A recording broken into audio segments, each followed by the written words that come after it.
Olá pessoal, tudo bem? Sejam bem-vindos ao canal Plantão Química. E nós aqui estamos hoje dando seguimento, à nossa série sobre ligações químicas, que está dentro da parte de estrutura molecular, beleza? Hoje a gente vai falar sobre a ligação metálica, que é uma ligação que geralmente não é tão estudada por aí, mas que é extremamente importante, já caiu e pode cair de novo. Então vamos estudar um pouquinho sobre essa ligação e sobre as propriedades dela? Bora lá!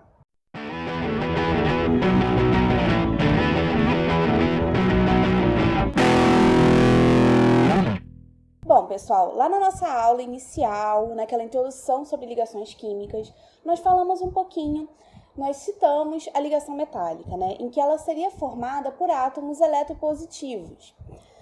Só que a ligação metálica, ela é formada por vários átomos eletropositivos juntos.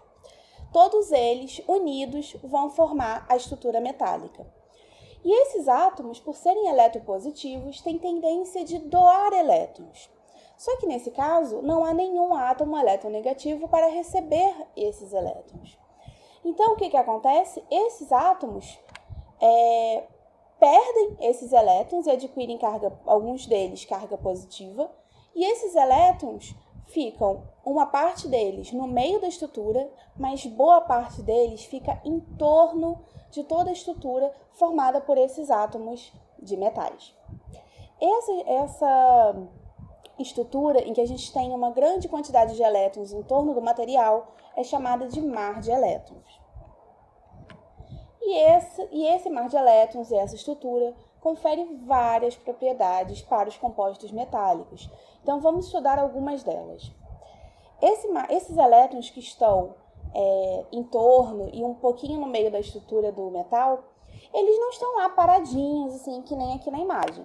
Eles ficam se mexendo o tempo inteiro. E é isso que confere aos metais o brilho característico. Sempre que a gente olha para uma barra de ouro, para uma janela de alumínio, para um fiozinho de cobre, a gente vê que o metal limpinho é muito bonito, é muito brilhante, não é mesmo? E esse brilho é por causa desses elétrons que ficam constantemente se movendo, beleza?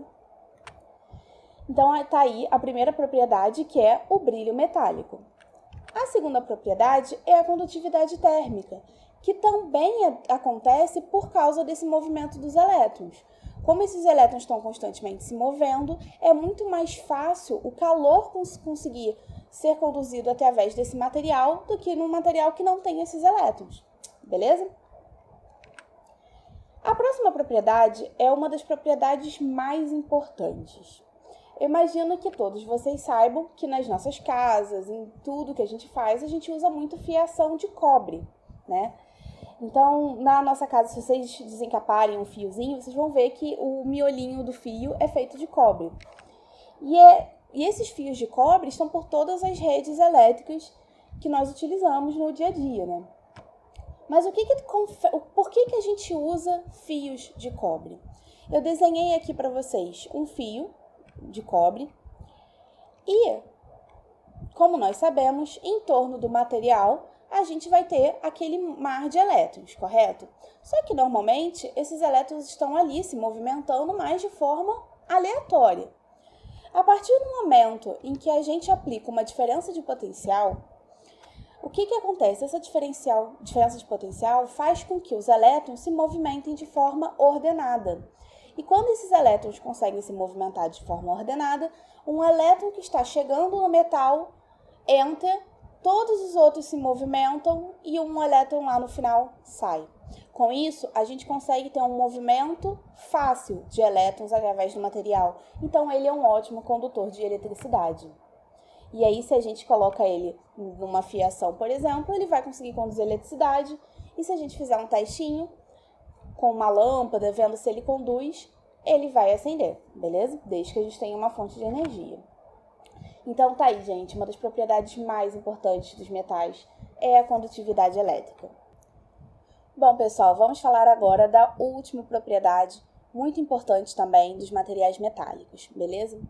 Bom, vocês lembram que eu falei lá no início que quando a gente tem um material metálico, a gente tem uma estrutura formada, na verdade, por vários átomos. Só que esses átomos não estão dispostos de forma desorganizada, de forma aleatória, beleza?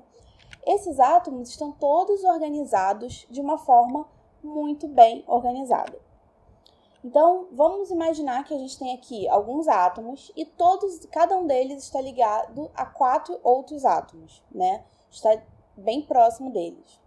Só que a gente vai ter, na verdade, várias camadas, em que cada átomo está interagindo com vários outros átomos ao mesmo tempo. Vocês estão vendo como essa estrutura é extremamente bem organizada, não é mesmo? Essa é uma estrutura que acontece em alguns tipos de metais.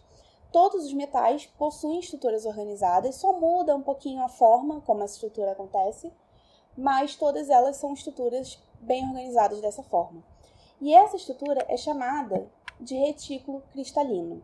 Nesse retículo a gente tem os átomos eletropositivos e também os elétrons, né? Porque esses elétrons que foram liberados por esses átomos, alguns ficam em torno do material, mas outros ficam também no meio da estrutura. E eles ajudam a dar estabilidade, porque eles diminuem a repulsão entre esses átomos. Então, toda essa estrutura que é muito bem organizada, que tem os elétrons ali facilitando, essa estrutura é muito estável, beleza? E ela é responsável pelos altos pontos de fusão e ebulição dos metais. Tanto que se a gente parar para ver, todos os metais são sólidos na temperatura ambiente, com exceção do mercúrio, que é líquido. Então, todos eles... Por quê? Porque todos eles têm um ponto de fusão que é bem superior à temperatura ambiente, beleza? Alguns deles têm pontos de fusão altíssimos, beleza? Por hoje é só, pessoal, é isso. Espero que vocês tenham gostado.